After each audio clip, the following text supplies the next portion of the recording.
আসসালামু আলাইকুম ফিরোজ ভাই। ওয়ালাইকুম আসসালাম ওয়া রাহমাতুল্লাহি ওয়া বারাকাতুহু। আসসালামু আলাইকুম। সালাম।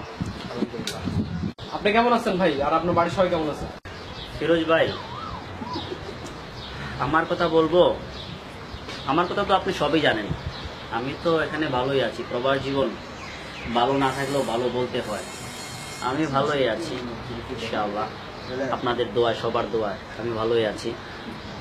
আর আমার ফ্যামিলির কথা জিজ্ঞেস করছেন।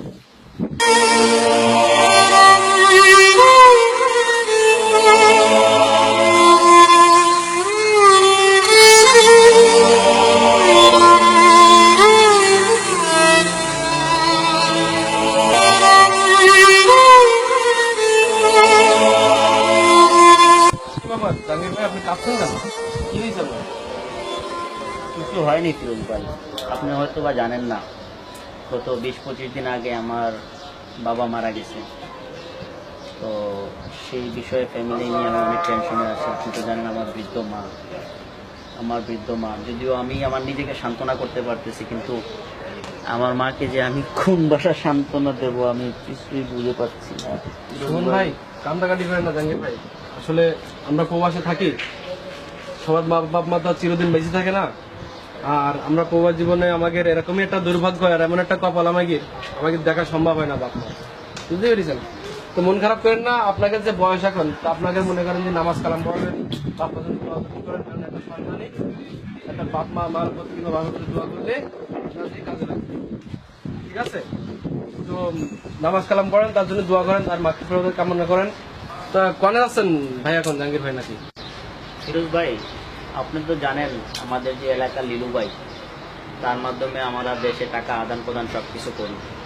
তো আমার বাবার কুলখানির জন্য আমি কিছু টাকা দেশে পাঠাবো।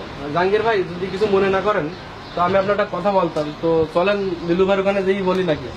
হ্যাঁ চলেন, চলো লিলু ভাইয়ের সাথে গেছে।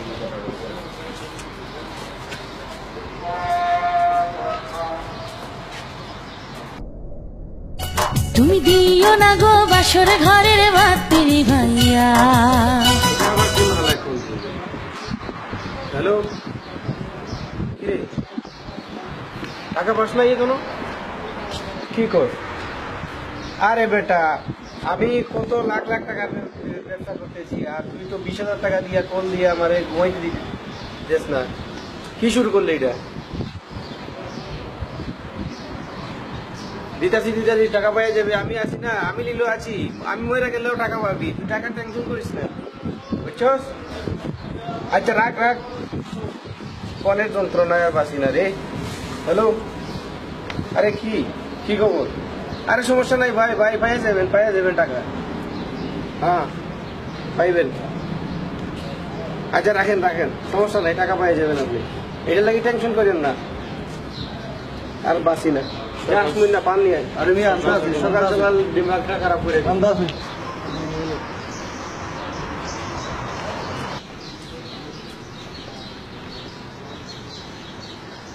আসসালামু আলাইকুম, কেমন আছেন লিলু ভাই?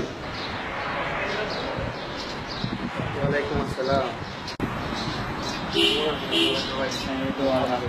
ভালো আছি। আপনার কি খবর? বুঝতে পারছি। আর কি অবস্থা? এই তো কিছু বলবেন? বলবো।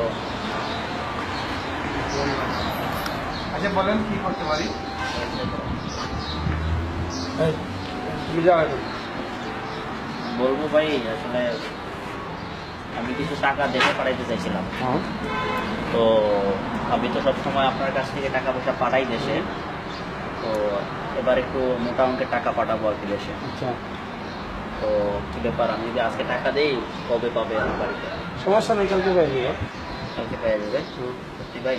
সত্যি কালকে পাই নিও। এটা কি সমস্যা? আমি আছি না, আমি এখন কল দিব, টাকা পৌঁছে যাবে। আচ্ছা জাহাঙ্গীর ভাই, আপনি তো টাকা পাঠাবেন বাড়িতে আপনার আব্বার কুলখানির জন্য। জি। তো আমি যদি একটা কথা বলতাম আপনাকে, তো কথাটা কি আপনারা সবাই শুনবেন নাকি? হ্যাঁ হ্যাঁ অবশ্যই বলেন। আপনি একজন ধার্মিক মানুষ, আপনার কথা বলেন শুনুন। এখন কথা হইলো যে আপনি কয় টাকা পাঠাবেন একটা গরু কিনতে? মিনিমাম আমার টার্গেট আমি 70,000 টাকা পাঠাবো। আচ্ছা, আপনি 70,000 টাকা পাঠাবেন একটা গরু কিনতে আপনার আব্বার কুলখানির জন্য। জি। ঠিক আছে। এখন কুলখানি করতে গেলে দেখা যায় কি যে কতটা লোক আয়োজন করেছেন আপনি? আমার তো টার্গেট আছে, আমার ফ্যামিলি টার্গেট 2 থেকে 300 লোকের। আচ্ছা, তো একদিনের জন্য আপনি খাদ্য দেবেন। আর আমার কথা হলো যে এটি, যে আপনি যদি এই টাকাটা নিয়ে কুলখানি করে খাওয়ার জন্য যদি দিচ্ছেন, যে দাওয়াত করে লোকজনে খাওয়াবেন, কি কুলখানি করবেন, যেটা আপনারা বোঝেন। জি তো এখন আমার কথা হলো যে এই টাকাটা যদি আপনি এতিমখানায় বা মাদ্রাসায় জি বা কোনো গরিব মিসকিনে যদি দান করেন, জি তাহলে জিনিসটা কেমন হয়?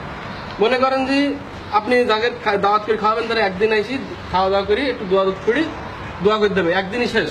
জি আর আপনি যদি এটা যদি কোনো এতিমখানায় দেন, তারা কি করবে? এতিমদের খাওয়াবে, জি। তারপরে তাদের কোরআন শরীফ কিনে দেবে।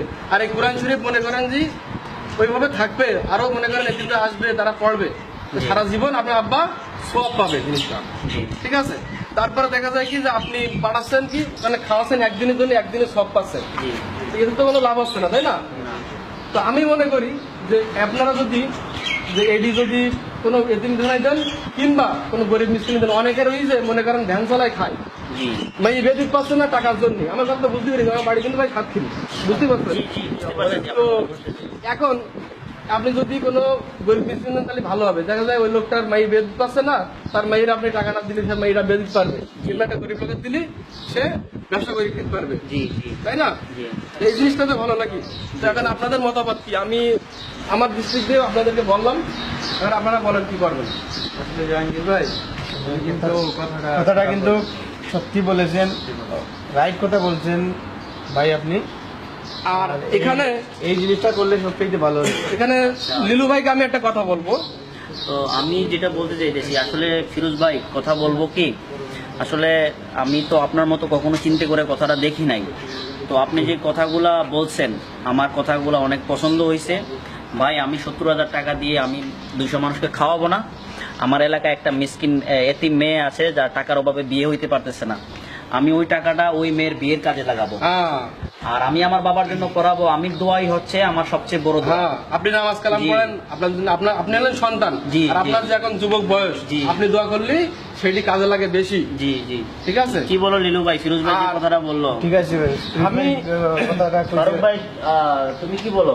জি ভাই, আমি আপনাদের সাথে একমত। আসলে উনি কিন্তু খুবই ভালো কথাটা কইছেন। আচ্ছা সবাই আর আমাদের আমরা একদিন মরতে হবে। নিজের যে এখন- চিন্তা ভাবনা করে দেখেন। লিলু ভাই, আমি আপনার একটা কথা বলবো। কথাটা হইল, এই যে আপনারা মনে করেন প্রবাসে থাকেন, কত কষ্ট করে আমরা এই প্রবাস থেকে কাজ করি, টাকা পাঠাই, অনেকে কত বিল্ডিং এ কাজ করি, অপরে এই গরম কি দুবাই কি গরম, তাই না? এই গরমের মধ্যে আমরা কষ্ট করি, টাকা ইনকাম করে পাঠাই। জাহাঙ্গীর ভাই, এটা আপনিও শুনেন, জি। যেহেতু আপনি লিলু ভাইয়ের কাছে টাকা পাঠাতে দিয়েছেন। জি জি জি তো এই টাকাটা আপনারা কিভাবে পাঠাচ্ছেন, কি বলেন জানি, কি হুন্ডি না কি জানি?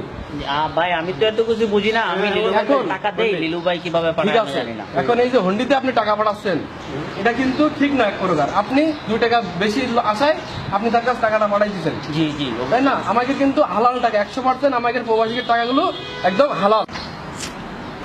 আরে ভাই, আমি তো হোম ডেলিভারি দিই, আমি তো মানুষের ঘরে ঘরে টাকা পৌঁছে দিই। আমার টাকা কি দেশে যায় না? আমার টাকা তো দেশে যায়। ঠিক আছে ভাই, আপনি যেরকম করে টাকাটা পাঠাচ্ছেন, এই টাকাটা মনে করেন একদিক থেকে হারাম হয়। লোভে কি ভাই? পাপ, আর আর পাপটা কি? মৃত্যু। মৃত্যু। হ্যাঁ। তো আমরা যে এই যে আপনার যে এই টাকাটা এক প্রকার হারাম হয়ে যাচ্ছে, দেখা যায় কি আমরা কষ্ট করে টাকা পাঠাচ্ছি 2 টাকার লোভে, আমি 2 টাকার লোভের আশায়। এদিকে আমরা বাংলাদেশ সরকারও ঠকাচ্ছি, কেননা সরকার মনে করেন ব্যাংকে যদি আপনি টাকাটা পাঠান, তাহলে এটার দিকে ইন্টারেস্ট পাচ্ছে সরকার, হ্যাঁ। আর ইন্টারেস্ট পালে আমাদের দেশটা উন্নত হবে, এটা কিন্তু আমাদের ভাগ্য হবে, তাই না? তো কাজেই আমরা যারা প্রবাসে থাকি, টাকা পাঠানিটা এটা আমার দিক থেকে আমি ভাবি যেটা এক প্রকার হারাম। ব্যাংকের মাধ্যমে টাকা পাঠাবেন, টাকাটা মনে করেন যে কাজে লাগবে। লিলু ভাই, আপনি অন্যকে একটু বুঝান। লিলু ভাই, আমি তোমাকে কথাটা ক্লিয়ার করতেছি। ফিরোজ ভাইয়ের কথা হচ্ছে, আমরা প্রবাসে থাকি, যেমন আমার এতদিন চোখ বন্ধ ছিল, আমি বাবার কুলখানির জন্য 70,000 টাকা খরচ করতে চাইছিলাম, কিন্তু ফিরোজ ভাই আমার চোখটা খুলে দিছে। এখন আমি বুঝতেছি, আমি এই 70,000 টাকা আমি একটা মিসকিন মেয়ের বিয়ে দিয়ে দেবো 70,000 টাকা দিয়ে, ঠিক আছে? তো ফিরোজ ভাইয়ের কথা হচ্ছে, আপনি যে ব্যবসাটা করতেছেন সেটা সম্পূর্ণ ইলিগেল। আমরা সবাই প্রবাসে মাথার গাম পায়ে ফেলে টাকা ইনকাম করি হালাল। আমরা আমাদের ফ্যামিলিদেরকে হালাল টাকা খাওয়াইতে চাচ্ছি। তো আমরা এখানে টাকা হালাল কামাই, দেশে পাঠাবো অবৈধভাবে হারাম হবে।